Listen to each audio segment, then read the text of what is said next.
We're here with Michael Blevins, Henry Cavill's trainer. Yes. And he's been awesome enough to give us, answer a few questions for us. Let's get started. How long have you worked with Henry and in what capacity?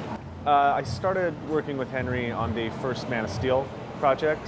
I was an assistant trainer at the time for the gym that took the position under Mark Twight. And so that would be 2011, I believe. From that point, I started training him, deeply and having insight on the aspects of the training and the diet from that point. Through following the next year when he needed to prepare back to be in the suit for some promotional stuff, we trained again then. And then again in this previous year for the the preparation solely, I trained him for Batman vs. Superman. What kind of work goes into getting him in superhero shape specifically?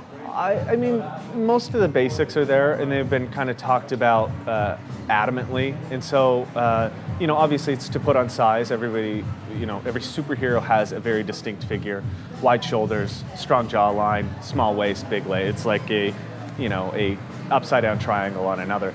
And that's already been dictated by what people have drawn from comics for, half a century, even longer. So we have to make him look like that realistically. And although, there's talk of, muscle suits and, being fake, well, there's scenes where there's no option to look muscular without the aid of any kind of prosthetic. So the only options are to be big and muscular. And to do that, it's usually a two-phase thing. We have to gain a bunch of weight, and then we have to lose a bunch of weight. And in our capacity, we like them to be, have the side effect of a physique that looks impressive. The real attributes come from really doing the thing, really being strong. What we want to realistically show is that, well, if he can do it, anybody can do it. A lot of people come, like I was saying, well, they're getting paid to do it. Like the actor is, getting paid and he has time reserved. It's like, that's not really true. I mean, yes, they are paid to do the role, but they're not paid to actually do the action of transformation. That's on them, and it's in their head, and almost on their time scale as well. Like, once we start, our whole battle is with finding time to do the thing, fitting it around. I don't know how many people work 12 to 16-hour days, but I know a lot of my clients do.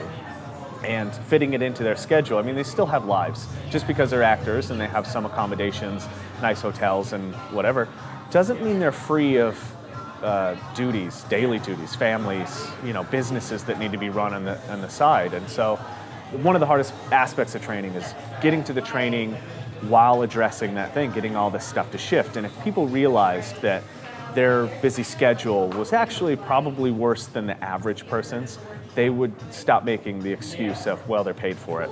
And how do you work around those challenges? I mean, having said he's on set 12, 16 hours, he has a really limited amount of time to get everything out. It's a lot of psychology. It's knowing what you can get away with on the day. And this comes to dealing with any person that you're trying to drive further. Hopefully, in the prep period, we had enough time to do most of the work. That means in the prep period, we may get anywhere from 2 to 4 hours a day in order to do the training. Nutrition is taken care of. A lot of that is actually talking, which a lot of people don't realize. It's that it's figuring out. I'm trying to figure out where he's at on a day and what he feels like when he's tired, what he feels like or she feels like when they have a lot of energy, what they're capable of. That way, when time is limited and come in, the conversation still happens. And then, we get to work immediately, or we cut the work back immediately because I know this is a bad day. Right now, he's taking a break? Is he taking a break? Is it a complete break that you take, or? I wouldn't say, I don't know if there's such thing as taking a break for people of his stature. Like, I don't, it's always work, and it's always thinking about the next thing, and because he's a true professional, I think that's hard to state. I mean, he does, enjoy himself when he needs to because that's part, and we've talked about it, immensely as a coach and a trainer that I care about my client. It's very important for him to relax and let go of stresses. I don't know if he does that completely. I wish he would probably do it more, but, as far as breaks go for people like him, I think he does take what he needs to reset and reestablish. And you were in Gibraltar with Henry last October. You both participated in the Rock Run to benefit the Royal Marines Charity Trust Fund. What, if anything, did Henry have to do different to train for that uphill course? A lot. I mean, Henry, he's not a fan of breathing hard and heavy and doing long distance stuff. And so it's a very well-known thing for me as a coach to, manipulate training so that we stay away from stuff that's so psychologically imposing. Well, when he mentioned this charity to me, my first was a grin because I knew he was going to have to run and we'd have to compromise somehow. And so, unluckily, in that phase, we had finished the mass gain during the shoot, and we were in just kind of a sustaining phase, which means you can get away with a lot more. There's more latitude. And so we started to add quite a bit of running, supported by a little bit extra food so he could keep his size, which isn't fun for running because those two things are at odds with each other. But I found a way to get him to enjoy the thing because if you can do that, then you can multiply the effect. So being in Michigan, it's actually really pretty there, especially during the spring and summer. They have, a lot of people don't know this, but in the suburbs, there's quite a few trail systems, and they're beautiful. And running for me, and from what me and my wife used to experience when we were training in Manistee in Vancouver, was running through forest, running through, trail system, and the time goes away. You start to enjoy the action because you're not thinking about the action. Again, it comes down to your mentality about the task. If I'm deprived, or if I'm in a state of deprivation, then I can't possibly enjoy myself. Well, if you take away the clock, you take away, the I need to do this, it can become a task that's enjoyable. And I think I shared that ability that I found for myself with him. And, after maybe 2 or 3 months of it, he kind of took to his own on running and started to learn to enjoy it. So And luckily it was during the nice warm period and not the freezing cold. Yeah, that will add or delay the effects for sure. And Gibraltar became a source of inspiration for myself and for him.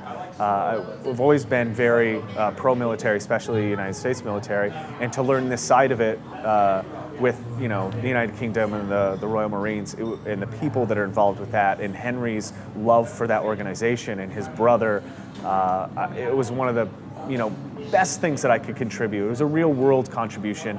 There's a lot of talk of Hollywood trainers and six packs and glossy and lying and drugs and all this stuff, and it's like to finally just sweep that aside and the questions don't matter. The effort that he gave was really ran uphill as fast as he could for the cause of injured Marines, and that's something that if you add to it, you get the chills because it's a real thing. For me, when you see not just a client but a friend make such a big progress, like to be able to watch them overcome something in person is indescribable. We decided, me and my brother, or his brother rather, that we were going to stay with him, we were going to run, we were going to do it competitively, that we were going to encourage him, and a bunch of troops got behind us with that same notion. It's like to stick as a group and do this thing. And he'll tell you that me and his brother were a little bit chatty on the run while he was sucking oxygen, which is yeah, it was.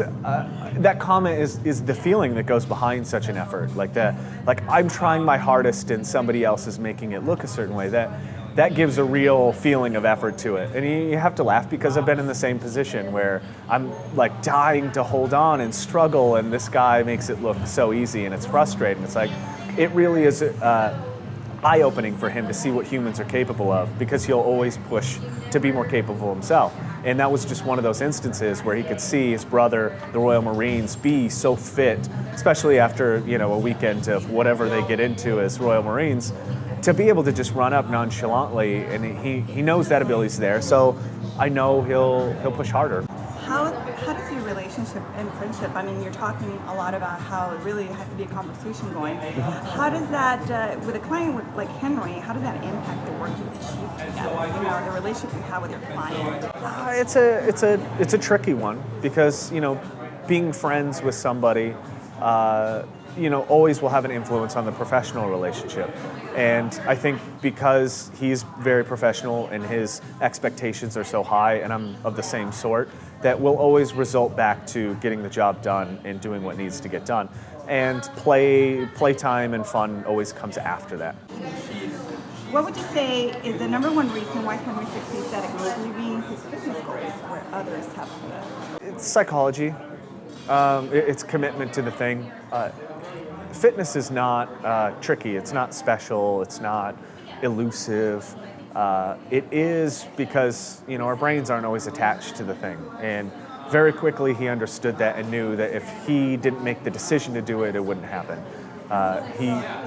A lot of people, whether they fail their goal, and this is even at certain levels, any level really, people fail mentally before they fail physically ever.